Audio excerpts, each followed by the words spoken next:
आज रखने वाली हूँ आंवले का अचार और आपको आंवले की रेसिपी आपके साथ शेयर करूँगी। और ये देखिए, मैं 1 kg आंवले ले ली हूँ, मतलब मैं मार्केट से खरीद कर लाई हूँ। और ये बहुत ही अच्छे से पके हुए हैं, कच्चे नहीं हैं, ये देखिए। तो मैं इनका आज अचार रखूँगी।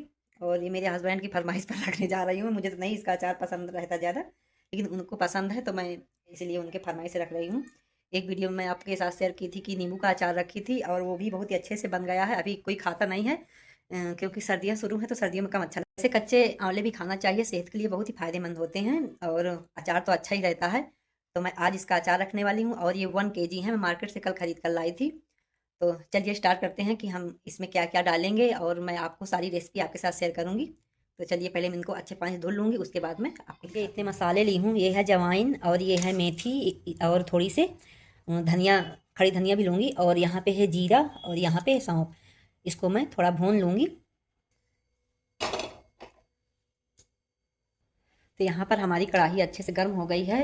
अब इन सारे मसालों को मैं इनमें डाल दूँगी, इकट्ठा ही भूनूँगी, मैं एक एक करके नहीं भूनूँगी।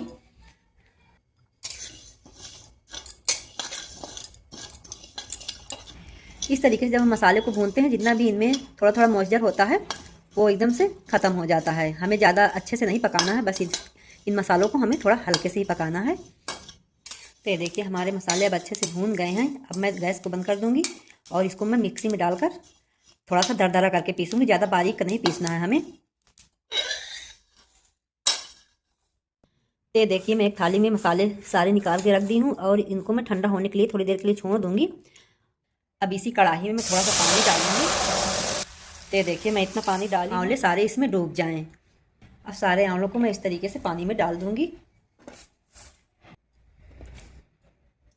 तो ये देखिए सारे आंवलों को मैं पानी में डाल दी हूँ और हमें इन आंवलों को ज़्यादा नहीं पकाना है, बस थोड़ा थोड़ा पकाना है। तो यहाँ पे मैं आलू को डायरेक्ट पानी में डालकर पका रही हूँ। आप स्टीम भी कर सकते हैं, लेकिन मैं स्टीम नहीं कर रही हूँ। तो इस तरीके से डायरेक्ट भी पका सकते हैं। जब तक मेरे जब तक मेरे आंवले अच्छे से पकेंगे तो इधर मैं मसाले सारे मिक्सी के जार में डालकर पीस लूँगी।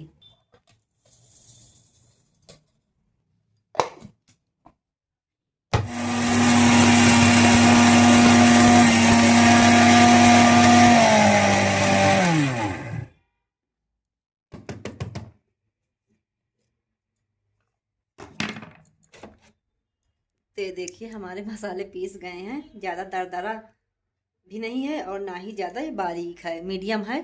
जितना हमें ज़रूरत है उतना। अब आंवले में बबल निकलने लगे हैं, बस थोड़ी देर और पकने दूंगी, ज़्यादा नहीं पकाना है इनको। तो ये देखिए हमारे आंवले अच्छे से पक गए हैं और ज़्यादा नहीं इनको अब गलाना है, नहीं तो ये ख़राब हो जाएंगे। तो अब मैं गैस बंद कर दूंगी और इन आंवलों को मैं सब बाहर निकाल लूँगी।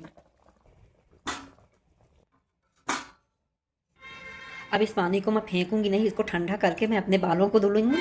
बाल बहुत ही अच्छे मुलायम हो जाते हैं। सारे आंवलों को मैं इस तरीके से इनके पीसेस अलग अलग कर दूंगी और इनकी गुठलियाँ जो है ना, इनको बाहर कर दूंगी। तो देखिए इस तरीके से इनके पीसेस अलग अलग हो ही जाएंगी। ये देखिए जब ये ठंडे हो जाते हैं ना, इस तरीके से इनके पीसेस हो ही जाती हैं।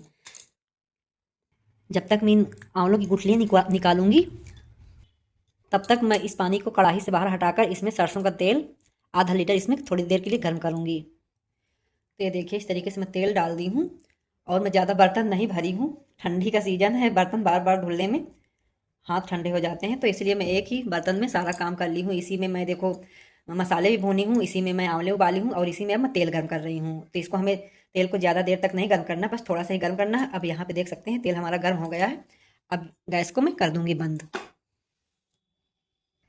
तो ये देखिए सारी गुठलियाँ मैं बाहर कर दी हूँ और इनके सारे पीसेस अलग अलग कर दी हूँ। अब इन आंवलों के पीसेस को मैं थोड़ी देर के लिए, मतलब 5 मिनट के लिए इनको धूप में रखूँगी कि जितना भी इनमें थोड़ा थोड़ा पानी वगैरह होगा वो एकदम से सूख जाएगा, क्योंकि इनमें पानी एक भी नहीं रहना चाहिए।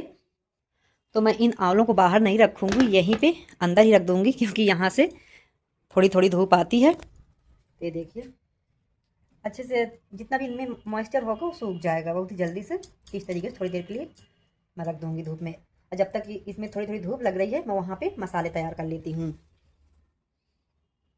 अब मैं इसी कढ़ाई में पहले सरसों के तेल में सारे मसाले इस तरीके से दूसरे मसाले डालूंगी। और इस मसाले में जाएगा पहले थोड़ा सा काला नमक, स्वाद अनुसार आपको डालना है। और 1 चम्मच जाएगा इसमें सफ़ेद नमक। 1 चम्मच इसमें जाएगा काश्मीरी मिर्च। इस मिर्ची को डालने से क्या होता है कि हमारे अचार में अच्छा कलर आ जाता है। जाएगा इसमें लाल मिर्च, तीखी मिर्च, और 1 चम्मच जाएगा इसमें अब लास्ट में हल्दी पाउडर। और यहाँ में थोड़ा मैं इसमें हींग भी मिला रही हूँ लास्ट में। आप अगर नहीं खाते हैं तो कोई बात नहीं, आप इसकी भी कर सकते हैं। तो ये देखिए 5 मिनट हो गए हैं। सारे आंवले के पीसेस में जो भी थोड़ा थोड़ा पानी था वो सूख गया है। अब ये देखिए हमारा मसाला इधर रेडी है। अब सारे आंवलों को हम इस तरीके से मसाले में डाल देंगे। और इधर मैं हरी मिर्ची भी इनके चीरे लगाकर मैं रख दी थी, तो मैं डाल रही हूँ आंवले में। अगर आप नहीं डालना चाहते हैं तो कोई बात नहीं, आप नहीं स्किप कर सकते, नहीं डालिएगा। तो ये देखिए मैं डाल दी हूँ। अब इन सारे मसालों को अच्छे से मिक्स कर देंगे। ये देखिए इस तरीके से।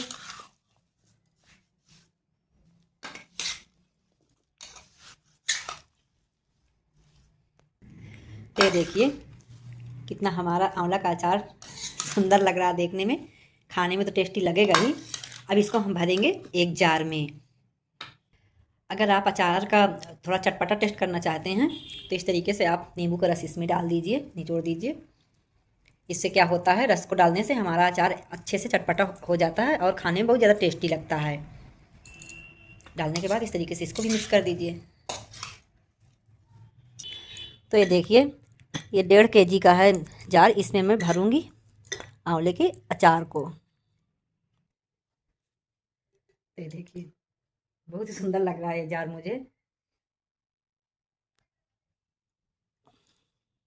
तो यहाँ पे मैं आपको एक सीक्रेट बता रही हूँ कि आपका अचार सालों तक चले और ख़राब ना हो। तो यहाँ पे आपको क्या करना है, इस तरीके से आपको पैन गर्म कर लेना है। अगर आपके पास कोयला है तो कोयला भी ले लीजिए। जब अच्छे से ये पैन गर्म हो जाए तो इसमें इस तरीके से डाल देना है हींग, इस तरीके से डाल दीजिए। ये देखिए इस तरीके से जब अच्छे से भून जाए तो इसमें देख सकते हैं इस तरीके से हो जाएगी, पक जाएगी, इसमें धुआं निकलने लगेगा जब ये थोड़ा जल जाएगी। तो ये देखिए धुआं निकलने लगा है। अब हमें क्या करना है, इस तरीके से बोरे में रख देना है। और इस तरीके से जो जार है ना, जार को इस तरीके से हमें उठाकर इस तरीके से थोड़ी देर तक के लिए रख देना है। ये देखिए इस तरीके से जितना भी धुआं होगा इस जार के अंदर आ जाएगा और हमारा जार एकदम से खुशबू से भर जाएगा। अब हम इस जार में कितने दिन भी अचार को स्टोर करके रख 1-2 साल तक इस अचार को चला सकते हैं। आपका अचार नहीं खराब होगा। तो ये देखिए इस तरीके से आपको यही प्रोसेस करना है।